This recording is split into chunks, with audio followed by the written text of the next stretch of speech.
आज शनिवार का दिन है, जिस दिन अपन इस दरिद्रता से मिलने के लिए पीपल के पेड़ के नीचे आए हैं। हिंदू धर्म में ये दिन पीपल के वृक्ष के लिए पूजनीय होगा। जो भी शनिवार के दिन पीपल के वृक्ष की पूजन करेगा, दूध चढ़ाएगा या मिष्ठान का भोग लगाएगा, लक्ष्मी और नारायण उसके घर में प्रवेश कर जाएगा। लक्ष्मी और नारायण उसके घर में प्रवेश करेगा। इसलिए नियम बनाया। कौन से दिन का? शनिवार। लक्ष्मी जी बोली, नारायण आपने तो एक दिन का वार लिख दिया। शंकर जी ने 7 वार बनाए हैं, रविवार, सोमवार, मंगल, बुध, गुरु, शुक्र और शनि। ये शिव जी ने बनाए।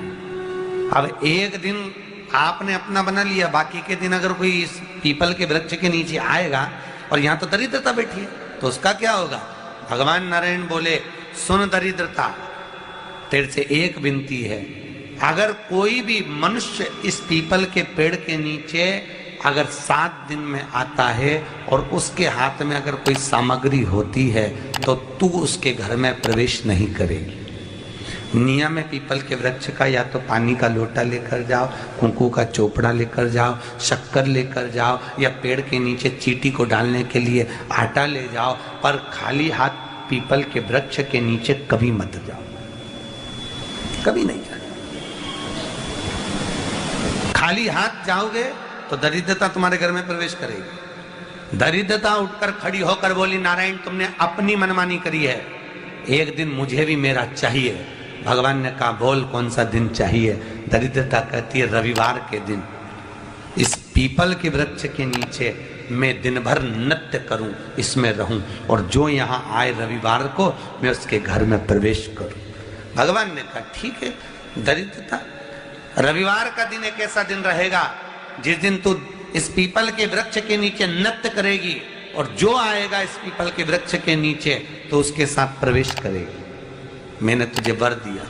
इसलिए हमारे यहाँ केवल पीपल का वृक्ष अगर दीवार में भी लग जाता है ना, किसी की फैक्ट्री की दीवार में, किसी के घर की दीवार में पीपल का वृक्ष अगर लग जाता है, पीपल का पौधा लग जाता है, उसको कितना भी तोड़ लो वो वापस लग जाएगा। फिर तोड़ोगे फिर लग जाएगा।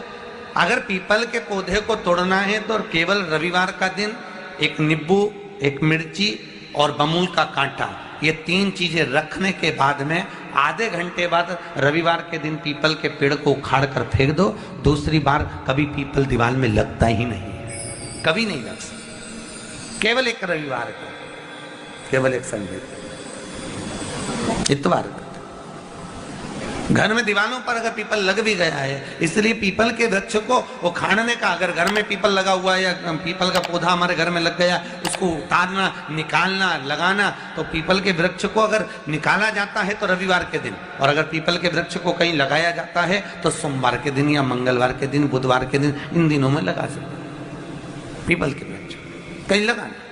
शनिवार का दिन एक ऐसा दिन होता है जिस दिन पीपल के वृक्ष को कहीं जाकर लगाया नहीं जाता, क्योंकि शनिवार के दिन पीपल के वृक्ष के नीचे लक्ष्मी रहती है। हम अपने हाथों से अगर पीपल का वृक्ष किसी दूसरी जगह पर शनिवार को रोपित करते हैं तो हमारे घर की लक्ष्मी अपने घर से छिन्न होकर चली जाती है। इसलिए शनिवार के दिन पीपल लगाया नहीं जाता, किसी के घर जाकर उसको वापस पलटा नहीं जाता। लग गया उसको डाल। प्रभु मेरी धर्म पत्नी को कहाँ रखूं आप बताओ? वो तो जहाँ यज्ञ होता है, अनुष्ठान होता है, दान होता है, पुण्य होता है, सत्कर्म होता है, वहां जाने को तैयार नहीं। अब करूं क्या?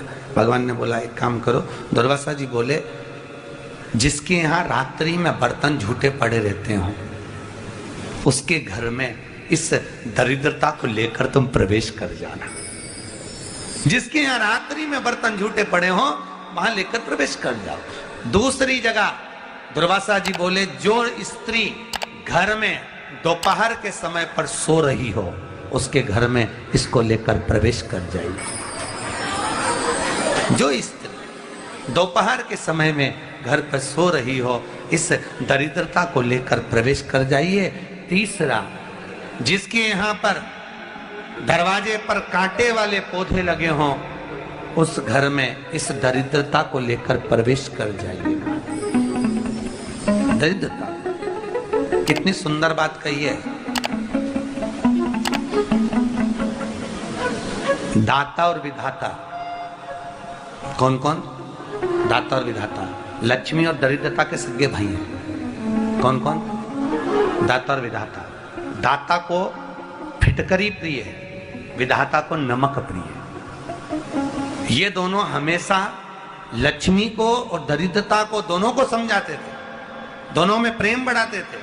आज भी हिंदू धर्म की रीति है, यहाँ तो ठीक है, जिसके यहाँ पर भी अगर थोड़ी सी भी परेशानी होती है, थोड़ा सा क्लेश होता है, अशांति होती है, लक्ष्मी नहीं टिक रही हो, काम नहीं बन रहे हो, बहुत प्रयास करा जा रहा हो और हमारा कार्य नहीं होता, तो क्या करते हैं? फिटकरी और नमक को पानी में डाल देते हैं और घर में पोछा लगा देते हैं। आप लोगों ने आजकल फेसबुक पे भी पढ़ा होगा, व्हाट्सएप पे भी पढ़ा होगा। तो क्यों लिखा उसमें? उसका कारण ही केवल इतना है कि दाता और विधाता की प्रियता उसमें। माता ख्याति के जो 4 बच्चे हुए, इसमें जो 2 लड़के हैं, दाता और विधाता, उसकी प्रियता उसमें, उसकी पूर्णता उसमें। अब दुर्वासा जी बोले अपनी धर्म पत्नी को वहां लेकर, जहां कांटेदार पौधे लगे हों वहां पर लेकर प्रवेश कर जाइए। कांटेदार पौधों में उस दरिद्रता का निवास हो गया। कितना विचित्र कथा यहां वर्णन करी है। श्रीमद् भागवत के अंतर्गत जो वर्णन किया कि मृत्यु निश्चित है, रोग ऐसा शनि महाराज के कारण हो गया हो, अच्छे काम करते करते उल्टे हो रहे हैं, होते हैं किसी किसी के साथ में, विपरीत परिस्थितियां आ जाती है, अच्छा करने जाओ बुरा हो जाता है, अच्छा कर्म करने जाओ बुरा हो जाता है। तो पीपल के वृक्ष की जो छाल होती है, छाल देखिए, पीपल के वृक्ष में जो छाल लगी होती है, उस छाल को घिसकर चंदन बनाकर भगवान शंकर का स्नान कराकर, अभिषेक कराकर, पूजन कराकर, पूजन कराने के बाद में पिपलेश्वर महादेव का नाम लेकर, कौन से महादेव? पिपलेश्वर महादेव का नाम लेकर वो जो घिसी हुई छाल होती है, उस छाल का तिलक भगवान शंकर को लगा लो और उसी का थोड़ा सा भाग अपने कंठ पर, मस्तक पर लगाना प्रारंभ कर दो। धीरे धीरे जो विपरीत दशा है वो सुधरना प्रारंभ हो जाती है। पर नाम याद रखना, पिपलेश्वर। काशी में जो शिव जी की स्थापना कौन ने करी? काशी में जो शंकर भगवान बैठे उनकी स्थापना करी थी शनि महाराज ने। किसने करी थी? शनि महाराज ने। क्योंकि भगवान शनि महाराज को उनकी माता के द्वारा श्रापित हो गए और शनि महाराज कांपने लगे। शनि महाराज कांपते कांपते, मैं जाऊं तो जाऊं कहां, करूं तो करूं क्या? महाराज, शनि महाराज दौड़े और दौड़कर भगवान भोलेनाथ के पास पहुंचे। हे शंकर, त्रिकालदर्शी, कैलाशी, अविनाशी, कृपा करिए बाबा भोलेनाथ, कृपा करो। क्योंकि दुनिया में 33 करोड़ देवी देवता हैं जिनको शनि लग सकता है, केवल एक, किसको छोड़कर? शिव को छोड़कर। राम जी को शनि लगा तो 14 वर्ष वनवास चले गए। कृष्ण को शनि लगा तो मथुरा छोड़कर द्वारका चले गए। शनि लगा। हनुमान जी को शनि लगा तो गुफा में बैठकर राम राम जपना पड़ा। शनि सबको लगता है, केवल शनि नहीं लगता तो एक मेरे महादेव को, मेरे भोले बाबा को नहीं लगता। शंकर के पास में शनि आ गए। शनि ने आकर कहा, भोलेनाथ कृपा करिए बाबा, मैं बड़ा कष्ट में हूं, मैं करूं क्या?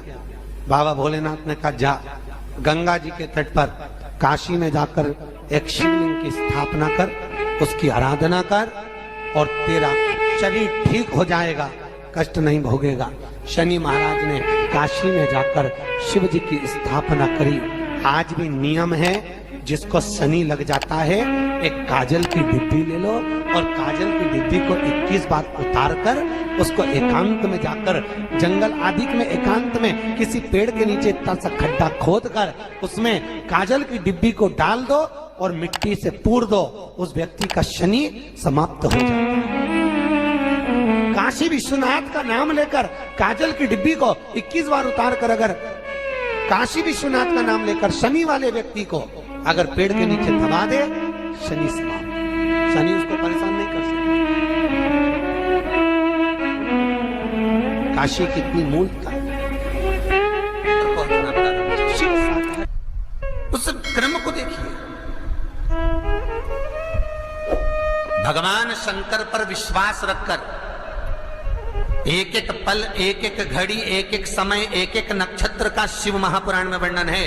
यहां तक शास्त्र कहता है कि पीपल के वृक्ष की जब भगवान शिव रचना करे, पीपल के वृक्ष की जब रचना करी गई तो उस पीपल के वृक्ष में भी कौन सा समय किसका है ये शिव महापुराण वर्णन करती है। सुबह 4 बजे से लेकर 7:30 बजे तक पीपल के वृक्ष में ब्रह्मा जी का वासा होता है। 7:30 बजे से लेकर 10:30 पौने 11 बजे तक पीपल के वृक्ष में भगवान विष्णु का वासा होता है। 10:30 बजे से लेकर पीपल के वृक्ष में 11:30 बजे तक पितरों का वासा होता है।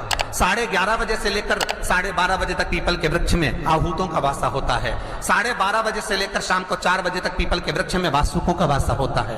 4 बजे से लेकर शाम को 7:30 बजे तक पीपल के वृक्ष में शंकर का वासा होता है। 7:30 बजे से लेकर 9:30 बजे तक पीपल के वृक्ष में कुबेर का वासा होता है। 9:30 बजे से लेकर फिर कुबेर के वृक्ष में अन्य देवों का वासा चालू हो जाता है। इसलिए हमारा हिंदू धर्म कहता है, हमारे शास्त्र कहते हैं कि पीपल के वृक्ष को जब पूजा जाता है, पीपल के वृक्ष की जब पूजन करी जाती है तो सुबह 10:30, 11, ज्यादा से ज्यादा 11:30, ज्यादा से ज्यादा 12, उसके पहले पीपल के वृक्ष की पूजन कर लेना चाहिए। रात को कुबेर का वासा होता है, इसलिए पीपल के वृक्ष में दीपावली के दिन रात्रि को 8:30 बजे से लेकर 9:30 बजे के बीच में जो पीपल के वृक्ष के नीचे घी का दिया लगाता है उसके घर में कभी संपदा की कमी नहीं आती है, क्योंकि कुबेर स्वयं विराजमान होता है पीपल के वृक्ष के नीचे। क्यों? क्योंकि 11:30 बजे से लेकर 12:30 बजे तक पीपल के वृक्ष में पितरों का वासा रहता है, आहूतों का वासा रहता है, फिर वासुकों का वासा आता है। पितृ किसको कहते हैं? महाराज जो पूरी उम्र लेकर चले गए और उनके भीतर अभिलाषाएं बहुत थी, मैं ये भी करना चाहता हूं, मैं ये भी करना चाहता हूं, वो पितृ हो जाते हैं। आहूत किसको कहते हैं? जिस माता के गर्भ में बच्चा जन्म ले और मर जाए, या 6 महीने का गर्भ धारण करने के बाद अवर्षण हो जाए, जीव पड़ने के बाद 6 महीने के बाद अगर बच्चा गर्भ में भी शांत हो जाता है, कुंवारी अवस्था में शांत हो जाता है, जिसका विवाह नहीं हुआ ऐसा बच्चा जब शांत हो जाता है, अधोगति में कोई मर जाता है, सुसाइड कर एक्सीडेंट में किसी भी रूप में मर जाता है तो वो आहूत कहलाता। शनिवार के दिन जो पीपल के वृक्ष में सरसों के तेल का दीप लगाता है उसको शनि कभी परेशान नहीं करता। एक बात हमेशा ध्यान रखिएगा, मान लो अगर कोई भारी रोग ऐसा शनि महाराज के कारण हो गया हो, अच्छे काम करते करते उल्टे हो रहे हैं, होते हैं किसी किसी के साथ में, विपरीत परिस्थितियां आ जाती है, अच्छा करने जाओ बुरा हो जाता है, अच्छा कर्म करने जाओ बुरा हो जाता है।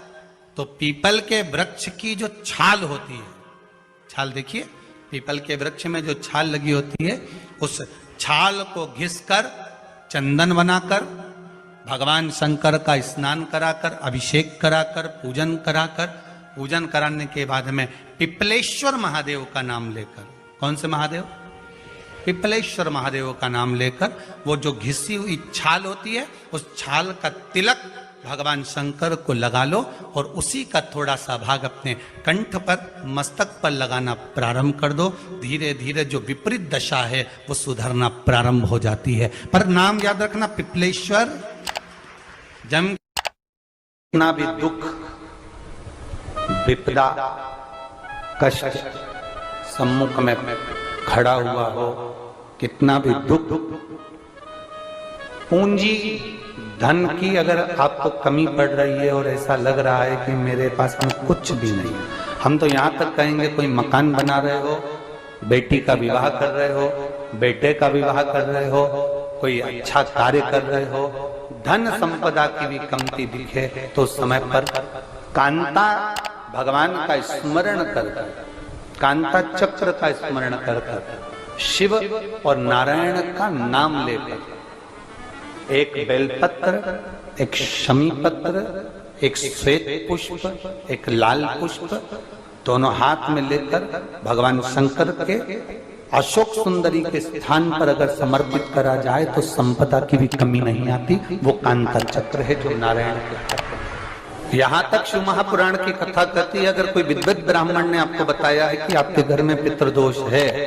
कोई विद्वान ब्राह्मण ने बता दिया कि आपके घर में काल सर्प दोष है, कोई विद्वान ब्राह्मण ने बता दिया कि आपके यहाँ पर ये वास्तु दोष है और इस दोष को मिटाना जरूरी है। कोई ने आपको बताया, उस समय पर हमें घबराना नहीं।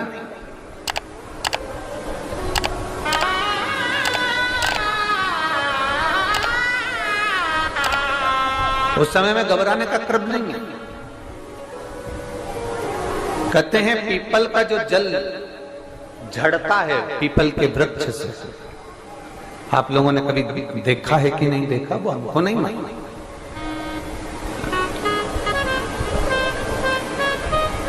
कितना भी अगर कोई वास्तु दोष बता दिया, पितृ दोष बता दिया, काल सर्प दोष बता दिया, कितना भी अगर कोई दोष बता दे, तो पीपल का जो जल वृक्ष में से झड़ता है, कभी कभी आप उसके नीचे हाथ रखकर देखना, थाली रखकर देखना, उसमें पत्थर पर देखना, तो वहां पर भी पानी के निशान आपको मिलेंगे, बूंद के निशान मिलेंगे।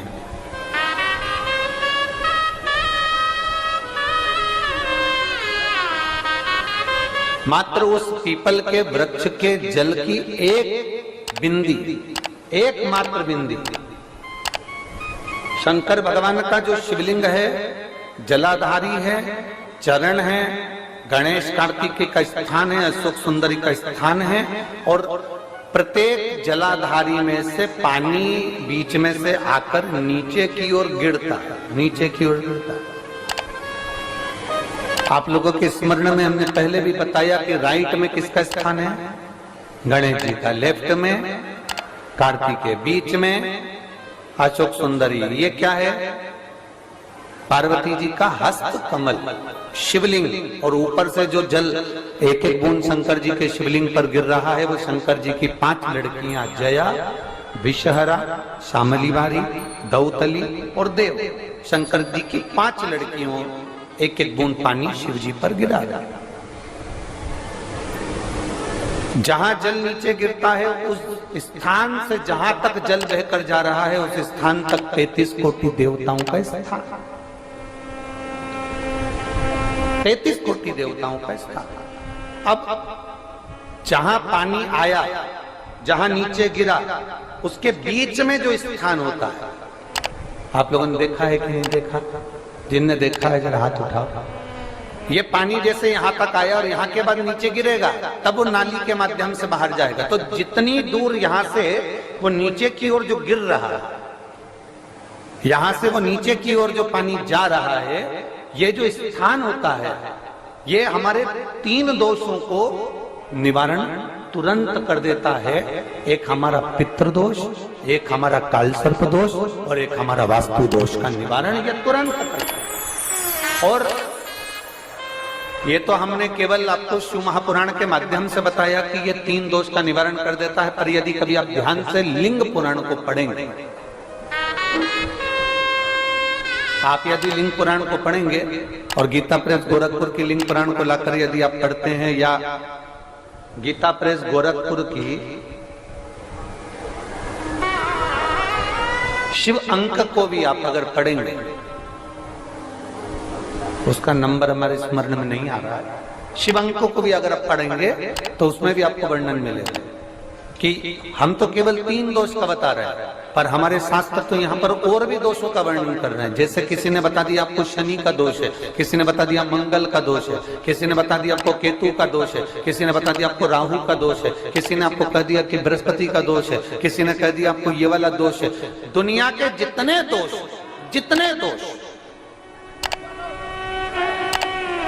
पीपल के वृक्ष के झड़ता हुआ जल की एक